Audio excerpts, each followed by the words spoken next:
Neste momento eu quero cumprimentar todos os nossos internautas com a paz do Senhor. Quero louvar a Deus pela vida de cada um em qualquer parte da terra. Aonde quer que você esteja, em qualquer lugar do mundo, eu quero que a paz de Cristo reine sobre o seu coração, que a graça de Deus esteja na sua vida. Quero louvar a Deus. Hoje nós estamos, talvez você não está conectado conosco aí em qualquer parte do mundo. Eu quero lembrar que nós somos da Igreja Assembleia de Deus Ministério de Madureira, fazemos parte da Convenção do Estado de Mato Grosso e do Campo de Barra do Garças. Presidente da Convenção do Estado, pastor José Fernandes Correia Noleto, e o pastor presidente do Campo de Barra do Garças, pastor Osmar Noronha Gonçalves. Aonde quer que você esteja, eu quero desejar que a paz de Cristo esteja sobre a sua vida. Aqui hoje, agora no estado de Goiás, nós estamos com um novo decreto estadual, que agora nós poderemos ter os nossos cultos presenciais com 30% da capacidade dos nossos membros, ou das pessoas que frequentam a igreja. E a partir de domingo, nós vamos estar exercendo esse direito outorgado pela autoridade do nosso estado, o nosso governador. Quero louvar a Deus também pelo presidente da Convenção do Estado de Goiás, Bispo Ides José do Carmo, que tem nos trazido as informações sobre a situação da obra de Deus do Ministério de Madureira no Estado de Goiás. Hoje eu tenho alguns membros da igreja presentes, né? Meu vice-pastor Reidner, Lauri, o Charles Brutes, Nilvinha, a Vânia. Quero louvar a Deus pela vida do Evaldo e também da vida do Vinícius, né, que está me ajudando aqui. Claudinha, Deus abençoe pela presença. É sempre muito bom ter os irmãos aqui. Está ali também o meu líder do Conselho Diaconal, Boaventura, todo paramentado, né? Deus abençoe você, com álcool na mão para higienizar os irmãos, de luva e de máscara, tudo bonitinho. Deus abençoe. No domingo, nós estamos assim pensando em viabilizar 2 cultos. Um culto às 18 horas até às 19, depois um intervalozinho, e um culto logo em seguida também com a duração de 1 hora. Nós vamos conversar com os diretores da igreja para a gente tomar as decisões direitinho como que vai ser. Eu tenho certeza que vai ser bênção de Deus. A Nilvinha está ali, a esposa do Charles, Deus abençoe, né? Obrigado pela presença. Irmãos, e a saudade de estar junto com os irmãos é muito grande. Mas Deus vai nos dar graça. E daqui a pouco vai estar passando tudo isso. E é bem verdade que nós estamos assim numa dimensão nova do nosso ministério e da obra de Deus no mundo. Que agora nós estamos aí com as lives, né? Transmitindo ao vivo, e nós não vamos parar, para a glória de Deus, porque tem muitas pessoas que estão conectados conosco em vários lugares, né? E depois também nós vamos editar esse vídeo e vai mandar aí para o WhatsApp de várias pessoas, também para o YouTube, e vai estar aí rodando a terra para a glória de Deus. Hoje é o culto de ensino da palavra de Deus aqui na nossa igreja, e eu vou estar lendo um texto na palavra do Senhor que se encontra no livro do profeta Isaías, capítulo 12 e o versículo 2. São várias as versões, né? E essa aqui diz assim: Eis que Deus é a minha salvação, confiarei e não temerei, porque o Senhor Deus é a minha força, o meu cântico, Ele se tornou a minha salvação. Eu vou orar para que Deus abra os nossos corações, que abra a nossa mente, para que a gente venha ministrar a palavra do Senhor. Deus, em nome de Jesus, por Tua graça, diante do Teu trono, através do sangue da cruz, eu quero adentrar mais uma vez na Tua presença nesse dia. Eu quero implorar da Tua parte, suplicar da Tua presença, a manifestação do Teu Espírito sobre a minha mente, o meu coração e a minha alma. Pedir ao Senhor que conduza esta palavra aos corações dos Teus filhos, no meio da Tua igreja, aonde quer que esteja, Senhor, qualquer um deles. Que o Teu Espírito, Senhor, coloque essa palavra no profundo do coração, da alma dos Teus servos, e que a Tua graça seja sobre a vida de cada um de nós, para que o Teu nome seja glorificado e exaltado na terra, para a glória de Deus Pai. Amém. O texto que eu li foi escrito pelo profeta Isaías. O profeta Isaías era, segundo os historiadores, primo primeiro do rei Uzias.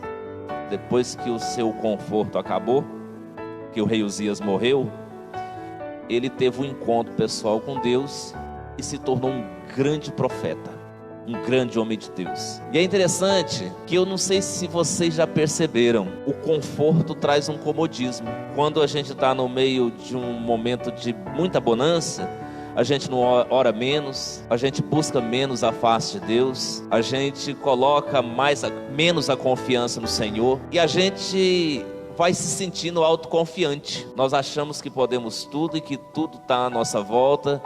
A gente acha que tudo vai se resolver, que a gente vai fazer e acontecer. Mas as coisas não são bem assim. Nós vivemos momentos de falsa segurança. As coisas não são bem assim. Muitas vezes, necessário se faz passar por adversidades e provações. Pastor, o que é isso?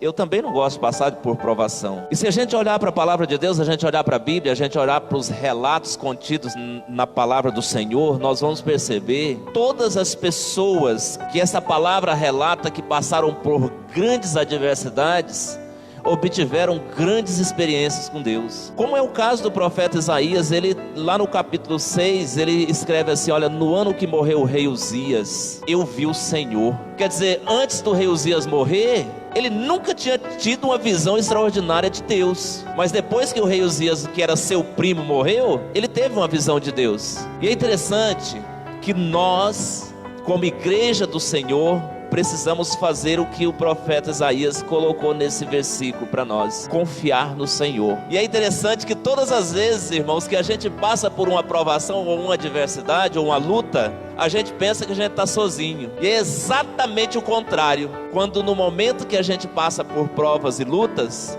é exatamente quando Deus se faz mais presente na nossa vida.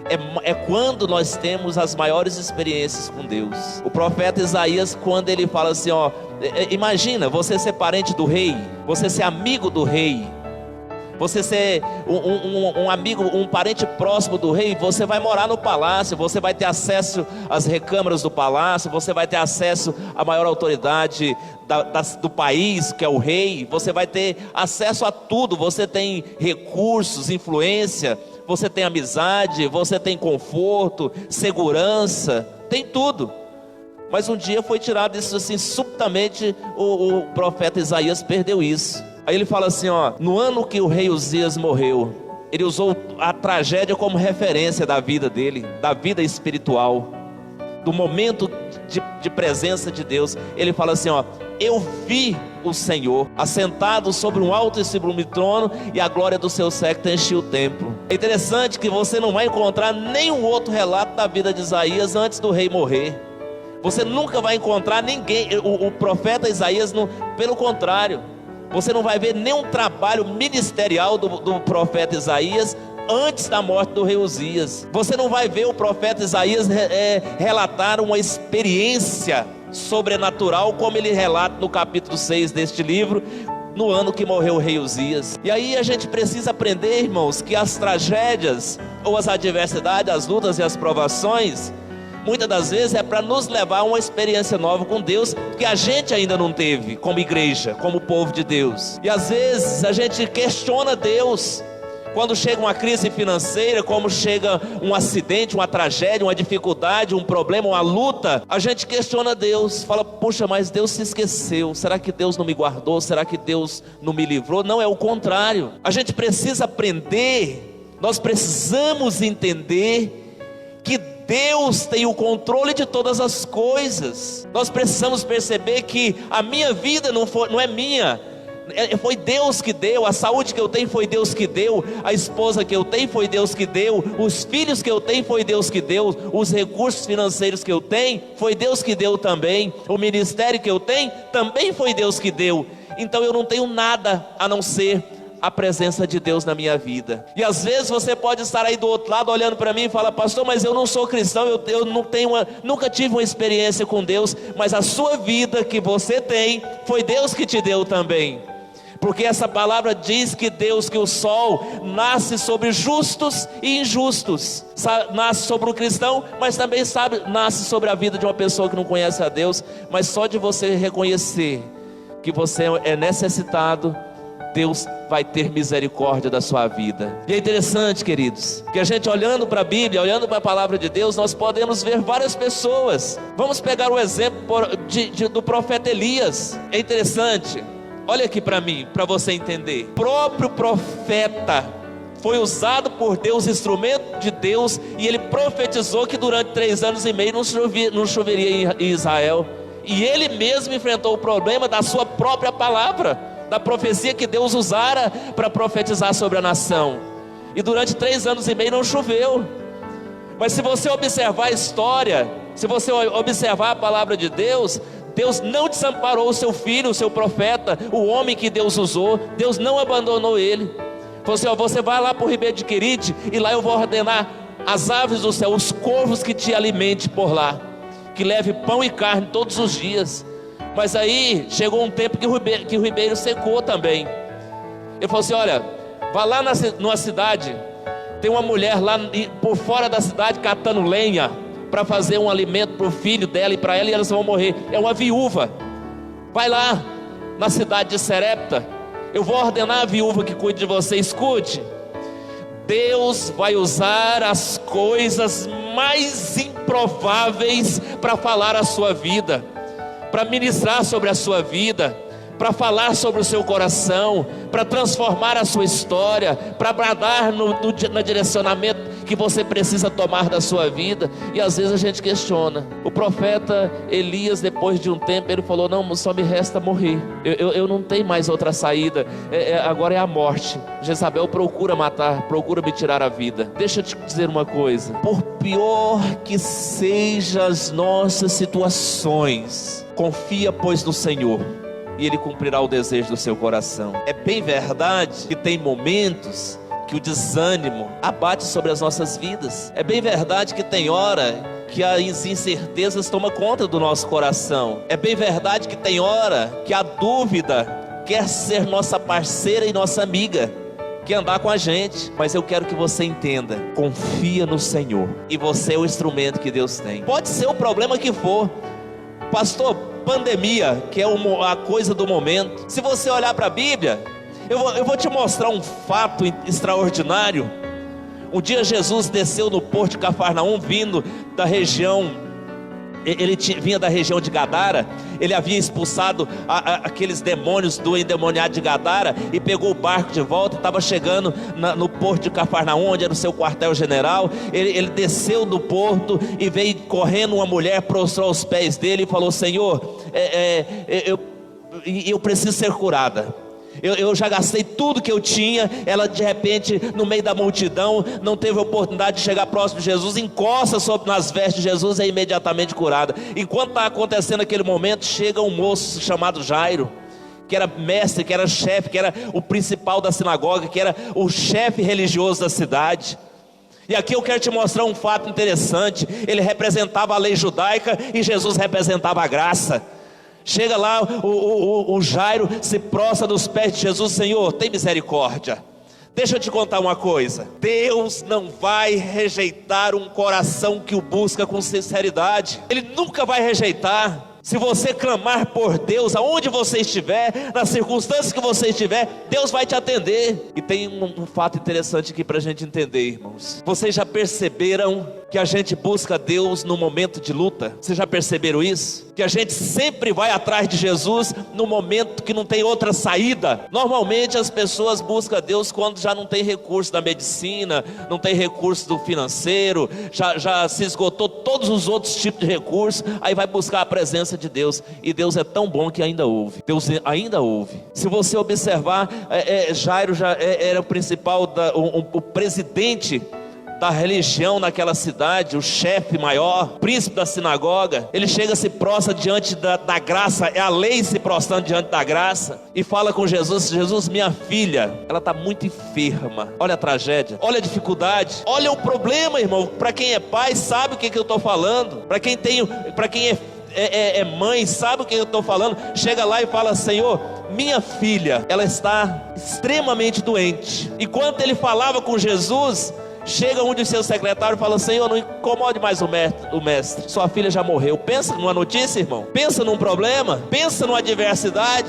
Quando Jesus olhou aquela situação, eu quero que você entenda. Olhe para mim, eu quero que você entenda isso aqui. As nossas fraquezas e limitações, as nossas dúvidas e os nossos medos comove o nosso Senhor Jesus, e Ele volta a sua atenção para a minha vida e para a sua, quando nós nos prostramos diante dEle. Nós somos pó e cinza, nós somos pobres e necessitados, mas nós temos um Deus que cuida de nós. Aleluia. Nós temos um Deus que estende a mão sobre as nossas vidas. Jairo recebe a notícia, Jesus olha para ele e fala: eu vou lá. Irmãos, eu quero te mostrar um fato. Quando Jesus desembarca no porto, ele encontra duas situações distintas: a mulher do fluxo de sangue e o príncipe da sinagoga, Jairo. Escute isso aqui: a filha de Jairo tinha 12 anos e a mulher tinha 12 anos com o fluxo de sangue. Olha aqui para você entender. A única esperança desses dois seres era uma intervenção divina. Não tinha outra. A mulher já tinha gastado toda a sua fortuna. Nós conhecemos a Bíblia,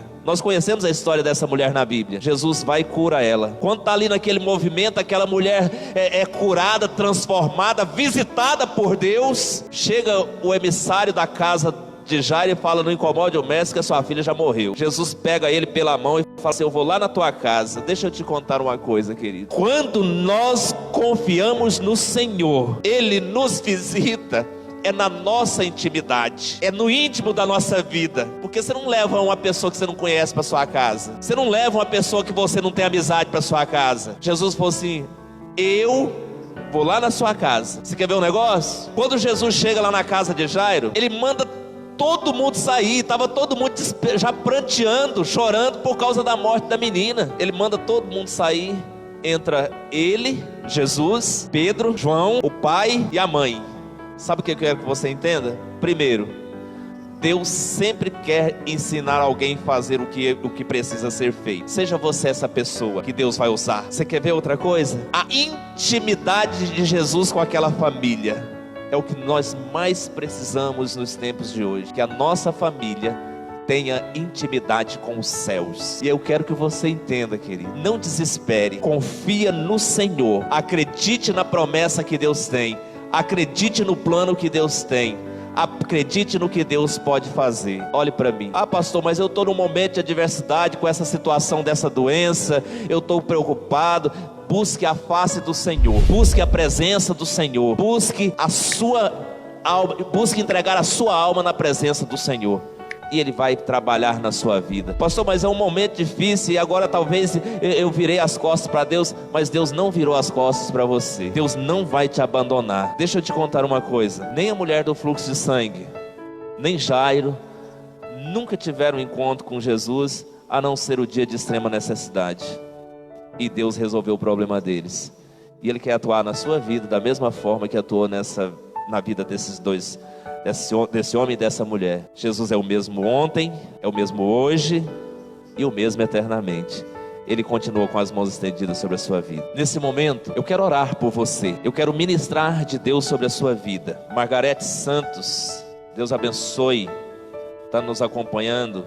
A Ellen também, a Margarida, a Dilson, Deus abençoe a Dilson por estar nos acompanhando. Deus sempre, Domingos Campos, Deus abençoe. Queridos, deixa eu dizer uma coisa para você: não desespere o teu coração. Eu vou estar orando por sua vida e Deus vai bradar na sua história. Pai querido, em nome de Jesus, Deus, por tua graça diante do teu trono, eu quero te pedir que o Senhor visite o coração aflito. Senhor, que o Senhor visite essa família, que o Senhor entre com providência, Senhor, no meio dessa família agora. Que a tua graça alcance os corações ansiosos, ó Deus. Que o teu Espírito traga paz no meio dessa tempestade, na vida dessa pessoa, Senhor, que está com o coração angustiado. Que a tua presença, que o teu Espírito manifeste, Senhor, com a graça do Senhor, com a manifestação da tua bondade, do teu poder e da tua misericórdia sobre as nossas vidas. Ser conosco, Senhor, nos dê da tua presença, da tua graça, no precioso nome de Jesus, para a glória de Deus Pai. Amém. Deus te abençoe e que Deus te dê graça, no precioso nome de Jesus. Que a graça de nosso Senhor Jesus Cristo, as soberanas, eternas e divinas consolações do Espírito Santo de Deus, seja com todo o povo de Deus na terra, não só hoje, mas para sempre.